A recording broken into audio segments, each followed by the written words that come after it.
Hello mga ga, sinubukan ko din gumawa dito ng chiffon cake dito sa ating improvised oven. At kitang-kita naman natin na ang ganda ng alsa niya at muntikan pang nasunog. Kaya kung may lata ka dyan ng biskwit na wala kang oven, makagawa ka na nito. Makagawa ka ng masarap na pang merienda. Kaya share natin tong recipe na ito. Kaya tara na. So ito lang yung ating mga ingredients. Kailangan lang natin dito ng 6 na piraso ng large na egg yolk, 1/4 cup ng asukal at 1/2 teaspoon ng asin. Iodize yung gamit ko. Haluin ko lang muna at dito maglagay na ako ng 1/4 cup ng mantika at 1/3 cup na evaporated milk. Ang gamit ko dito na mantika is yung palm oil lang po. At haluin lang ng mabuti para matunaw yung asin at asukal at dito na maglagay na ako ng 1 1/4 cup na cake flour at 1 teaspoon ng baking powder. At haluin ng bonggang-bongga para kuminis yung mixture. At ito lang kalapot yung mixture natin, i-set aside lang muna. So dito naman tayo sa ating egg whites. So dito meron tayong 6 na piraso ng egg whites at mula din at ito sa large na itlog. Lagyan ko lang ito ng 1/2 teaspoon ng baking powder. Wala tayong cream of tartar dito eh. Pwede din ditong gagamit ng white vinegar, ha? At batihin lang natin yan at pag nag-create na ng medyo makinis na bubbles yung ating egg whites, ay unti-unti na nating ilagay yung 1/2 cup na white sugar. Kailangan talaga yung ating egg whites ay hindi yan mahaluan ng kahit konti or maliit lang na egg yolk at yung ating attachment ng hand mixer at yung bowl na paglalagyan natin ng egg whites ay kailangan ay dry ho yan, ha?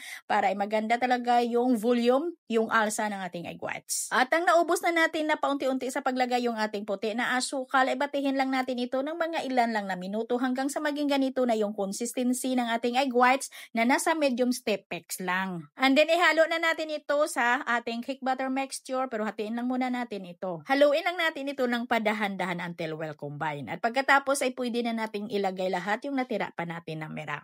At haluin ulit ng padahan-dahan hanggang sa mag-well combine at kailangan ay hindi lang natin ito ma-overmixing, ha. At sa puntong ito ay kailangan ay nakapag-preheat na tayo ng ating oven. At gagamit lang ako dito ng 6x10 by 1.5 ng ating cake pan kasi ito po yung magkasya sa ating improvised oven na lata ng biscuits. At isa lang natin ito agad at ito na mainit na yung aking improvised oven at ito lang yung aking baga, ha. Hindi ito masyadong kalakasan ang kailangan ng ating baga dito. At kailangan na ibantayan lang talaga natin. At ito na mga galuto na sa loob ng 38 minutes at muntikan pa itong nasunog. At sa pagluto talaga natin dito sa ating improvised oven ay tayo talaga yung magtansya ng baga, yung init ng ating oven.